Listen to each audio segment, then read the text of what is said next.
The first set of tools that we are going to talk about are really great tools to have and know as a cybersecurity analyst. You want to have these in your back pocket, have these in your toolbox, and know how to use them because they are going to help you immensely with one of the simplest things that you can do as an analyst is to peer and view into network traffic. Okay, Wireshark enables you to do that. Now, Wireshark is the graphic user interface, and this would be the command line version. So that's a pretty simple question to get on the test. Know that Wireshark is the really good-looking one. You can use your mouse, you can click around, you can do a lot of really great things. It is open source. The community has been at this tool for years and years and years, and they have improved it so much. You can do so many great things, and I want to write some things down here to help get some awareness.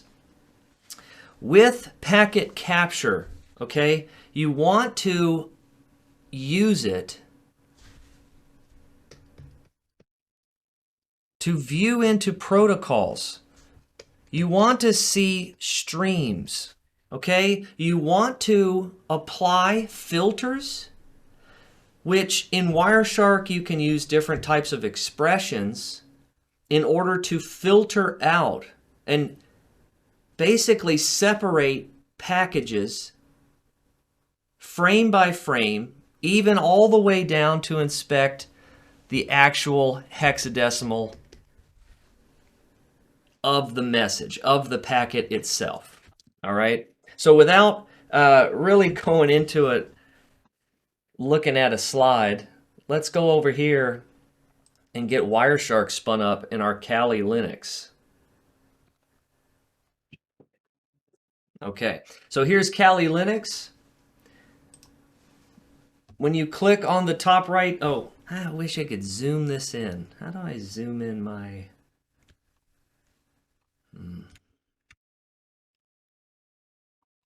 Okay. I'll have to figure out how to zoom in on the VM itself.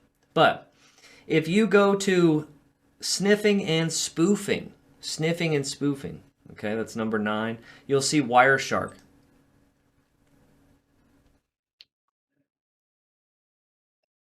You spin up Wireshark, and it gives you your interfaces to choose from, and it gives you kind of an EKG sort of thing. Now, just know that this is my demo machine, and it's a VM, so it's not going to pick up much or anything at all. But I do just want to show you what it looks like. You start by just clicking the shark fin, and you want to make sure that you are in promiscuous mode. So let's make sure that was. I think it's standard default. My Bluetooth. Let's see here. Okay. So here we got MBDNS so far. NBNS LLDP. So there's some things coming. There's some things going around in this network that we're looking at and we're seeing, okay? The first thing I want you to notice is that it's really small. Hold on. There we go. Is that better? That's way better. Okay, so the thing to know about Wireshark is that there's 3 panes.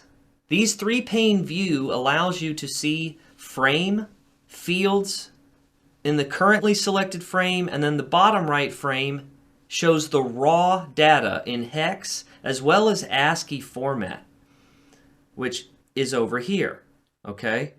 So this allows us to do things like drill into the actual information of the OSI model, the different layers of the OSI model, all the way down to the protocol being used. UDP right here, we see this.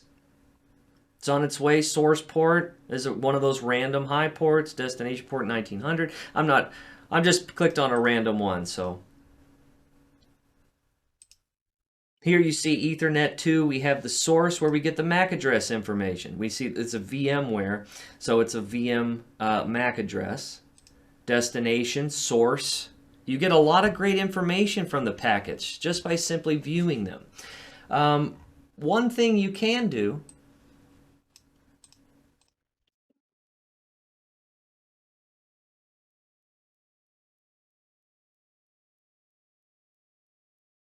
I had the link handy, but I think it's, there we go, sample captures. Let me drop this link into the chat for you guys.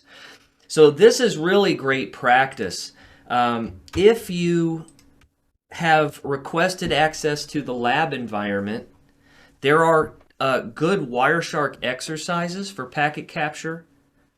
But if you want to use Wireshark on your own and you want to see actual samples of what a capture looks like, you can go here to these sample captures and download actual attacks, actual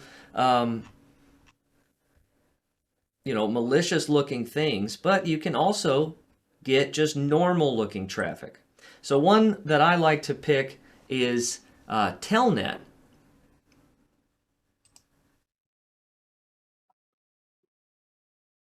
All right, so let's open that up. Oh, hold on.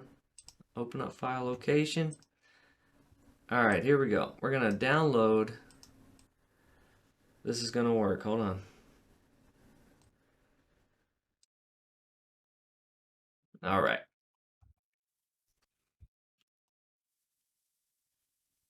So now we open up our Wireshark, and what we're going to do is File, Open, Desktop, Telnet.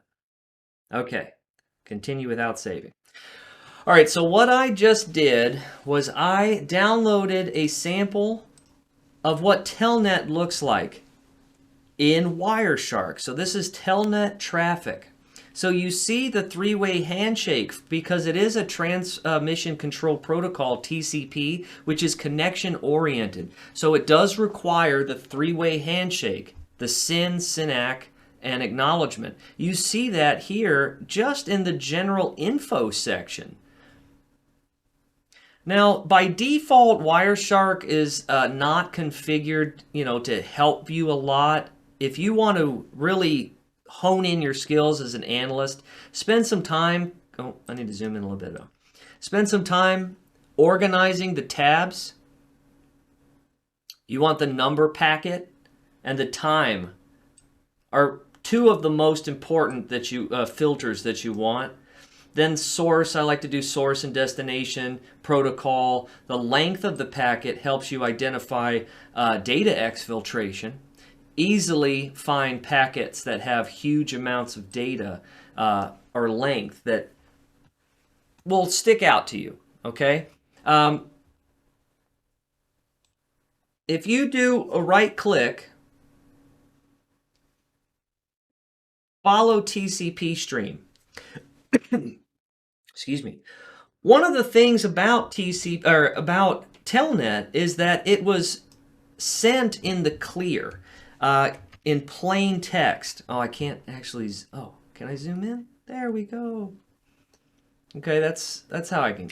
All right, so up here, you'll see the ASCII. Okay, so it starts with ASCII, and then the blue is what was prompted.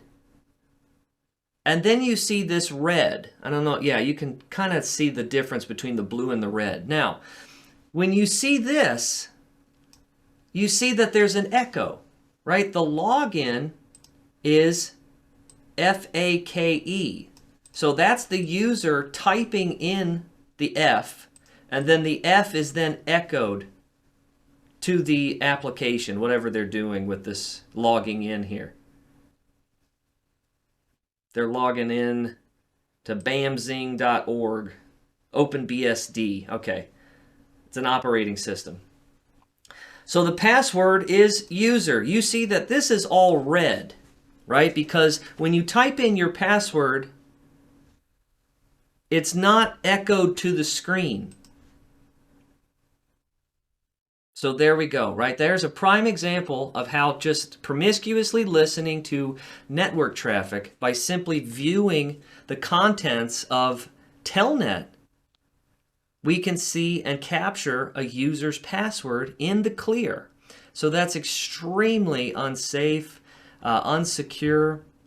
You see commands that they typed in. So it looks like they did a ping of yahoo.com. There's the results, and then they exited. Okay?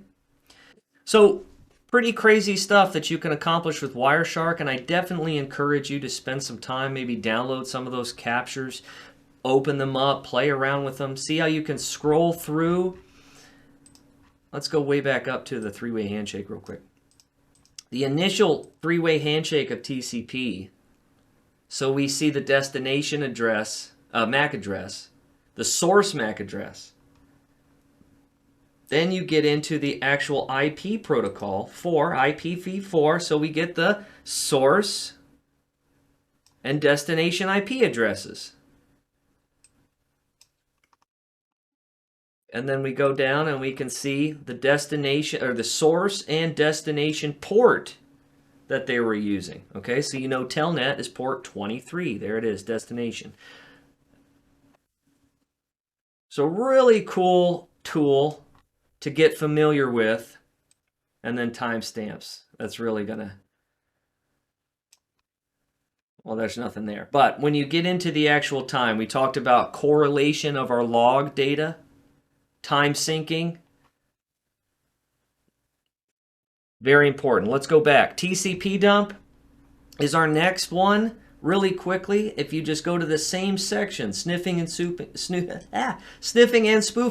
go up to TCP dump. I said TCP dump was a command line. So it opens in the terminal. So simply TCP dump tech H will give you the main sort of menu. I don't know if there's a man page for it. Let's check. There is 8 pages. Lovely. Lots of stuff you can do with TCP dump, but it's all essentially the same thing that Wireshark does. It just captures what is called a PCAP, a .pcap file.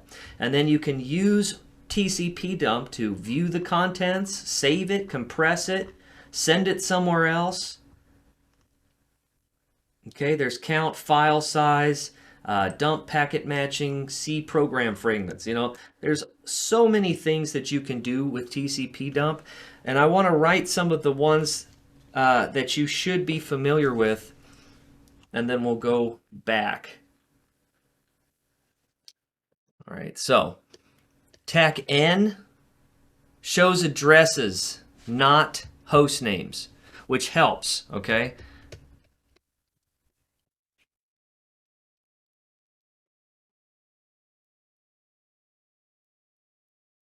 And then you have .E is going to give you the data link layer, the Ethernet header.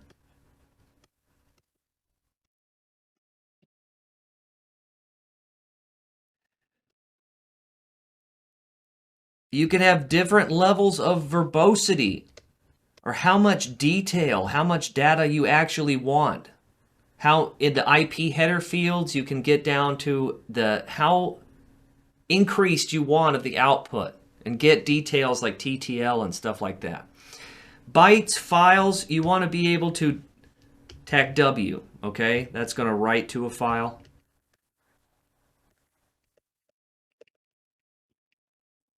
And then TAC R, that's the other one. That's going to display a packet or display a packet capture file.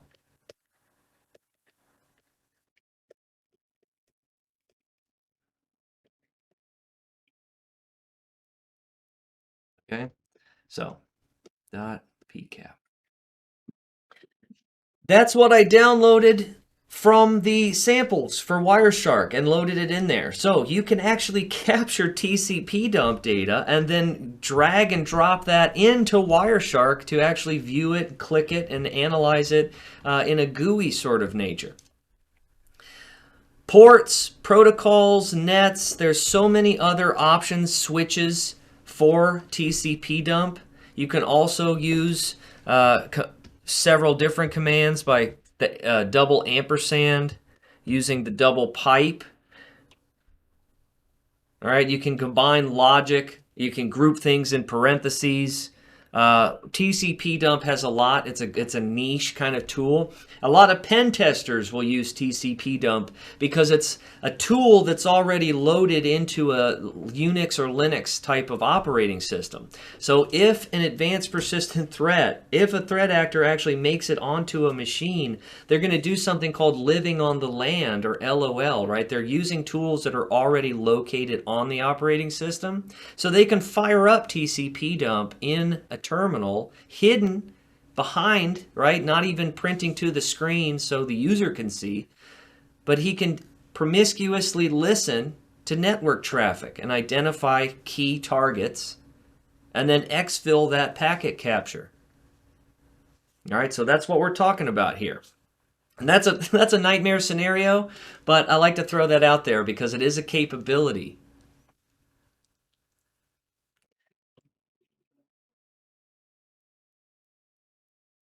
The actual seam and soar, okay? I know that we talked about seam yesterday, but it's important because we just are capturing packets. So Wireshark is definitely one of those things. Packet capture tools are definitely one of those things we want feeding into our seam. The capabilities are going to be something that you see on the test. So I want you to remember them, okay? Aggregation, the correlation. We already talked about those. Getting the logs, putting the logs in order. The other things that SIEM can do, make sure I'm clear. Capabilities of SIEM is that a SIEM can help with alerting. It gives you visibility. Horizon visibility. Okay, so a SIEM typically provides a dashboard style view. So you can have that single pane of glass, that simplified observation of critical activity going on in your network. So visibility is a huge one that SIEM lets you do. Compliance. The facilities of SIEM help with compliance by producing reports. So activity reports, you're trying to meet governance and auditing requirements. So I just like to write governance, risk, and compliance there because that's a really big one. And on top of the actual compliance, there are data retention policies that you should be compliant to, governance requiring data retention. So SIEM platforms can help store historical data, critical for deep event analysis or digital forensics after an incident. The data retention for legal holds, as well as other, compliance requirements. So these are the main ones that you should remember for the test. They'll definitely ask you a question similar to, which one of these, it's a scenario, which one of the capabilities of SIEM will help with this situation, something. So visibility, usually. But having those logs aggregated and correlated, that's the key building blocks for SIEM to function correctly. The alerting is just a benefit, sending a message out to an administrator or the SOC leader, the SOC manager, so they can jump in, start triage, incident, and response. Quick. Time is money. And let's talk about this one because this is a huge topic and it's getting more and more beneficial for companies because it saves on cost for a lot of reasons. Automation. It's designed to automate a lot of the routine tasks. Routine, repeatable tasks. Okay, they basically are ordinarily performed by a security personnel in response to a security incident. So what we do is put together a workflow of steps, a checklist of action, or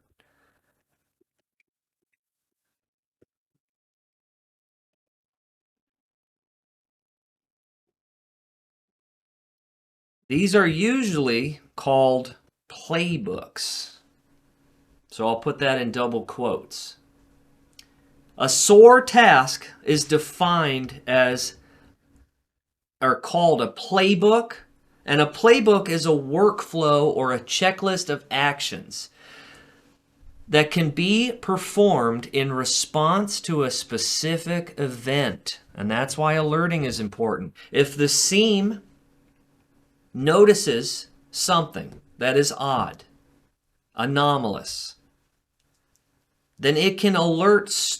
This alert will kick off a playbook with your SOAR, your Security Orchestration, Automation, and Response Platform. So you have to make your playbooks highly specific, including query strings, signatures, and any kind of user behavioral analysis data that will help detect a particular type of incident or something, user behavior that is not in the norm baseline, like we talked about. A playbook can account for compliance concerns, breach notification requirements, including when and to whom notifications must be made. So you can have SOAR kick off as some of its checklist of actions, follow-up alerting. Have other teams be responded, not just the incident response team, but then start notifying leadership.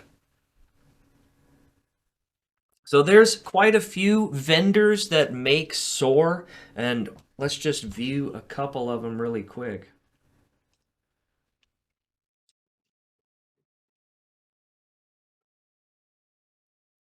Rapid7, that Rapid7, the people that made Metasploit, they have their own SOAR products, Security and Tools Solutions.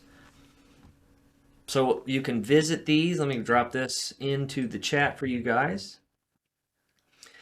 Security automation, that's what it's about. Threat and vulnerability management, incident response, security operations, automation. Rapid7, Splunk has their own version. So not only does Splunk have the SIEM on lock, but they also incorporate their own version of orchestration and response. Mostly just because it integrates well. So automate manual tasks, address every alert every day, establish repeatable procedures that allow security analysts, a little bigger there, sorry, to stop being reactive and focus on mission critical objectives. And so to go back to my slide, and Palo Alto's another one. We don't need to go to Palo Alto's site. But Rapid7, Splunk, Palo Alto, all the big names. Cisco has a SOAR. Okay, it's helping automate tasks, reduce personnel costs. So if that's something that you're interested in for your organization, I highly suggest you start investing, looking into doing your due diligence for SOAR. Because with the benefits and development of artificial intelligence being integrated into a lot of these tools, that's only making the automation that much, cooler. So keep that in mind, guys. Let's move on.